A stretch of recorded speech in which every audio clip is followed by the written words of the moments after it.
Hey, what's up, psychos? I'm IAnthonyD. Welcome back to another Friday 13th the game video. As much as I hate to say this, some more upsetting news coming our way in the F13 community. I don't want to waste any more time, so let's jump in it and break this down. But as always, if you enjoyed this video or find it helpful, make sure to slash that like button and subscribe with your notifications set to all so you don't miss out on more gameplays, updates, and breakdowns on your favorite horror games. Gun Media posted an update called The Future of Friday 13th the Game. The post goes on to read, "All things must come to an end, eventually." And while that statement might sound ominous, there's a lot to cover and a lot of news to highlight, so please read on. Dedicated servers for Friday 13th the Game will be decommissioned in the upcoming patch, set to roll out this month, November 2020.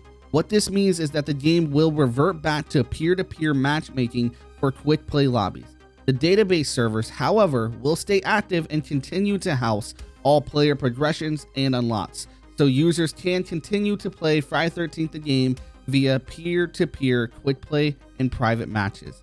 The patch will go live in November and will also be the final patch for Friday the 13th the Game.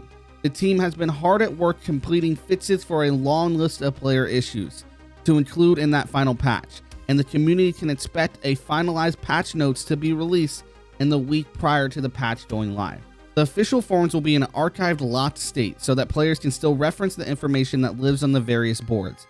As for the online presence of the game and the official channels, we will be switching to a more minimal approach, keeping our social media channels active for any necessary announcements only. The game will continue to be available for sale and will continue to receive full support of JasonKillsBuds.com as a resource for troubleshooting. Please do continue to use the support site for any assistance needed. As for double XP, CP, and tape drop rates that we set in the start of the pandemic, the team will opt to leave this active indefinitely. The team at Gun wants to thank each and every player and fan that has made Friday the 13th the Game what it is today. We know this news is hard to hear. Despite being inevitable, we appreciate each and every one of you. Wes, the co-creator of Friday the 13th the Game, followed up with this tweet. "We fought to keep dedicated servers for as long as possible, but I think we all felt this day was coming. Doesn't make it any easier though. To the strangers that became friends, to the bonds that forged at camp, and the chads thrown through a window, we appreciate all of you." Now, there is a lot to unpack here.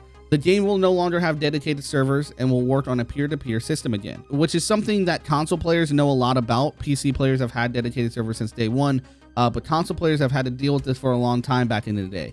So this isn't the worst news. The game is definitely still playable. It just means more issues like if the host leaves due to connection loss or rage quitting because he isn't Jason or he's about to be killed as Jason, the match is over for everyone, which in its own right is very, very annoying. One of the bigger hits is that this will be the final patch for the game, which comes to me as a bit of a shock. In the last few patches, they mentioned adding more custom games options, which maybe this final patch would have. But I was thinking that this was the new way of adding fun to the game, was giving players more powers over custom games matches for us to have our own experiences. For that, we'll have to see how that goes. And finally, we have Wes's tweet with him saying we fought to keep dedicated servers alive. It seems that this just boils down to a money issue rather than a player issue. They have said many times before that the servers cost a ton to keep up. It's just odd because with the sales left and right and F13 doing great on consoles, I didn't think we would see this type of news. But hell, as sad as this is, it kinda doesn't really worry me. If these last few years on this F13 journey has taught me anything, is that the Friday fans are some of the most loyal and passionate fans out there.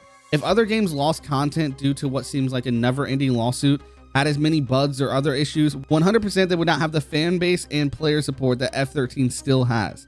So keep your heads up, my fellow camp counselors. 2020 will not make F13 one of its victims. And hey, I know I'm the most well-wishing, hopeful dude on this platform, but check this teaser tweet out from Wes.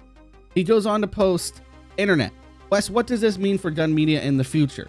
Will you make another multiplayer horror game?" That's all I have for you guys. What are your thoughts? Comment down below so we can talk about it. Make sure to slash that like button. If you like what I do here, you want to support, join Slasher Game for as low as $1 per month to unlock perks and exclusive videos. Today's Slasher shout out is Crazy Bolt, one of the babysitter Slasher tiers. Thanks so much for your support, and I wish you well with your music. Crazy Bolt is a kick-ass guitar player with a great future. That's it, guys. Remember, don't do drugs, don't have sex, and oh yeah, don't die. They're coming to get you, Barbara.